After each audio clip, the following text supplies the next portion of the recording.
again. For those who watched my previous video, you will be aware that I'm making a sequence of videos where I try and inspire you to start yoga. In the previous one, I told you that you were already perfect enough to start yoga.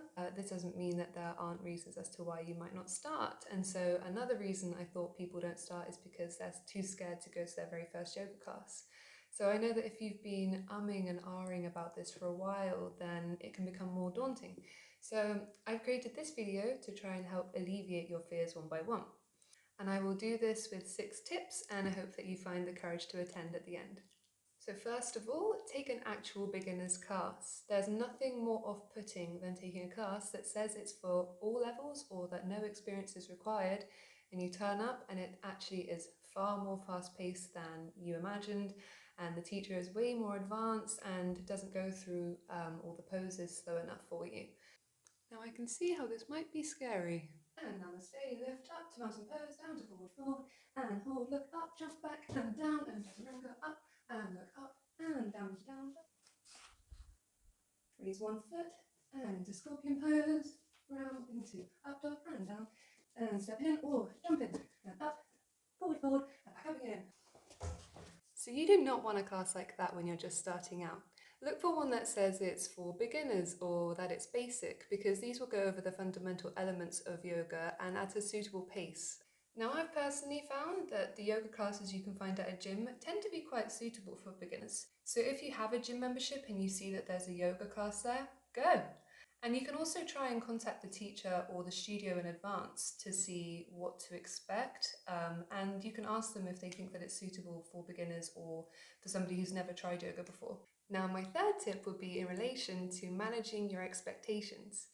When you imagine a yoga class, do you imagine something like this? Arms up and down. Lift up, jump back and down. Up dog and round. Jump your legs wide apart. And arms through, look forward. Arms over the top and round and lift. And round into crow and hold and into tripod headstand. Lift up and down.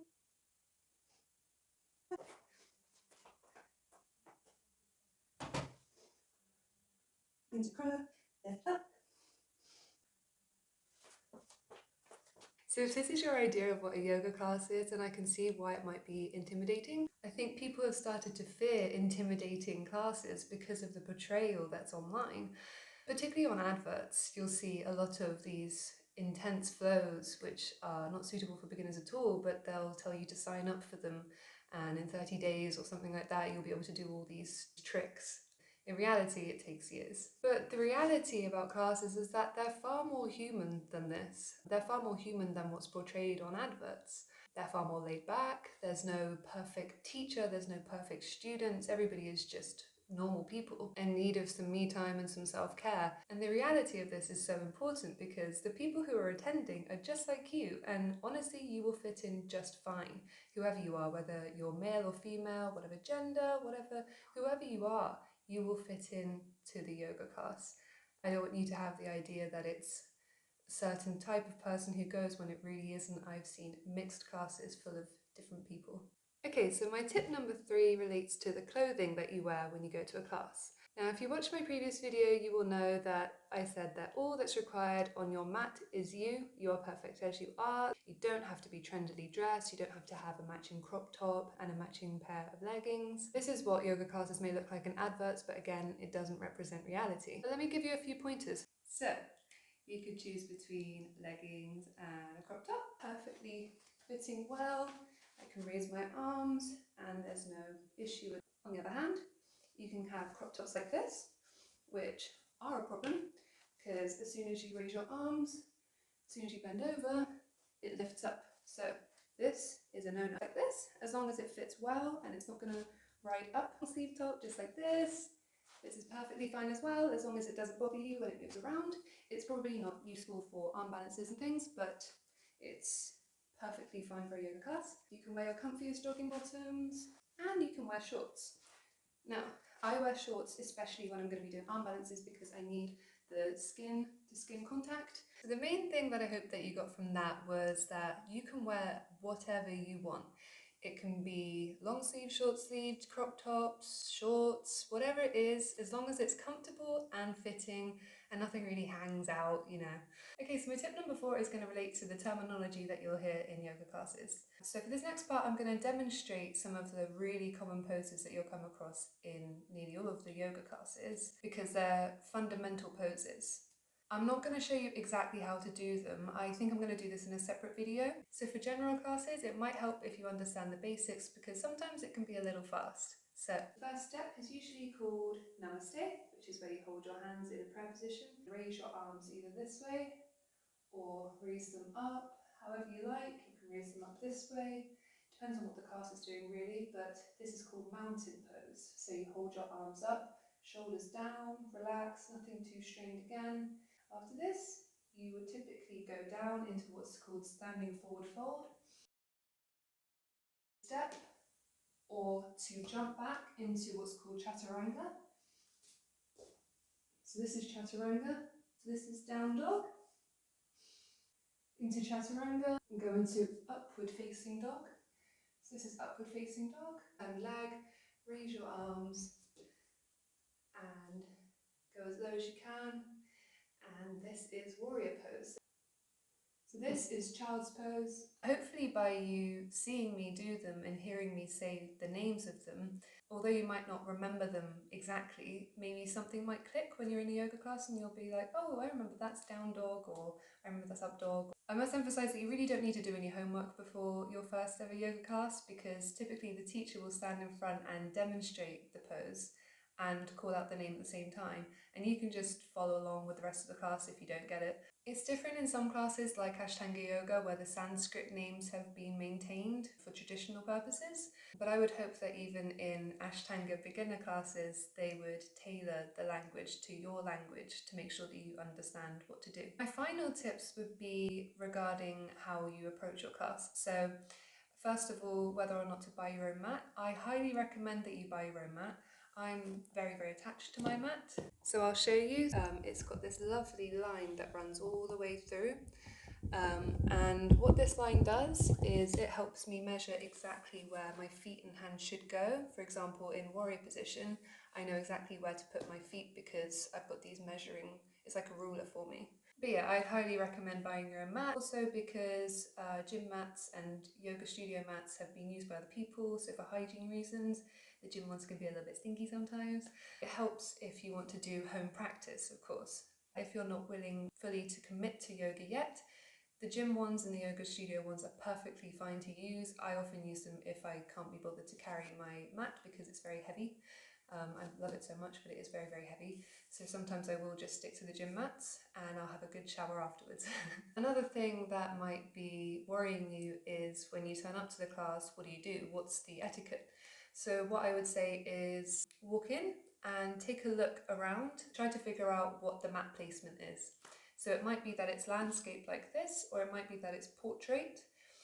The best way of figuring that out is to look at what the teacher's doing or look at what the rest of the class is doing. So try not to be the one that doesn't fit in by having your mat the wrong way because you'll be told to turn it around. If no one has put their mat down yet and you're the first in the class, then just sit and have it rolled up still and wait until somebody places their mat down and just follow along.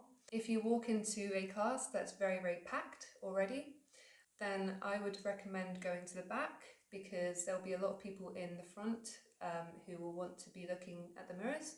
They tend to be people who've been going to the class for a while and they're trying to correct their form. It might be useful as a beginner if you go to the front, but I really do recommend going to the back just so you can follow along for your first few classes. Also, when you do attend a busy class and you have just arrived, people will have to shift their mats along for you. And some people are really friendly to beginners and new people. I really, really like new people and I like to introduce myself and be friendly to them. But you've got to understand that people treat yoga as a way of zoning out completely, as a way of having their me time where they've just perhaps worked a 10-hour shift and they don't really want to speak to other people. So if you're feeling like the class is unfriendly to you, please just don't take it personally. They might move their mats along and they might unintentionally give a look, or they might not speak, and that's perfectly okay. It's just they're not trying to be offensive, they're just in the zone, as it were. To try to be understanding of that. And then a final tip, I guess, would be to see what props everybody has around them. So if you go into a class and you see that people have yoga blocks right beside them, it might be the case that this class in particular uses props. For example, in a forward fold, it's a lot easier if you have blocks to put your hands on, it's just more relaxing. Blocks and straps are there for easy adjustments and to make things more simple and less restrictive. So eye up the room, check the mat placement, try to go to the back or to the middle so you can see everything and everyone. Check what props are out, ask the teacher if you can borrow some props. If there are yoga blocks at the front, just grab them. Don't worry about asking unless you feel like it's needed. And don't worry about other people, and don't worry about other people being friendly to you. But particularly, please don't worry about other people in your very first class. People understand that you're new to this and you're a beginner. Trust me, nobody is watching you. If they are watching you, they're being competitive, and as I discussed in my previous video, they're not doing yoga right. Just let go of your ego, don't be competitive, don't try too hard, don't strain yourself in your very first class, just try and follow along, and don't take it too seriously either. It shouldn't be that serious, it should be a way of you relaxing. So hopefully now with all of these tips, you'll be better prepared. It's good to be prepared. And it's perfectly natural for you to feel a little bit nervous about your very first class, especially if you feel like you don't fit in already. But it's natural for everyone, and I mean everyone, to feel nervous about attending their very first class. Now, I've been going to classes for about 10 years or more now, and I still feel nervous about going to a new studio or having a new teacher or just a new class. I still feel a little bit apprehensive, but the difference is that I know that a yoga class is nothing to worry about because I've been to so many. So I don't let the butterflies take over and stop me from going. And I hope with these tips you'll feel the same way. I hope you found this video useful, and if you did, please give it a like, please subscribe, and I will be doing a few more videos like this, but I'm also going to be adding a few yoga flows in the very short term.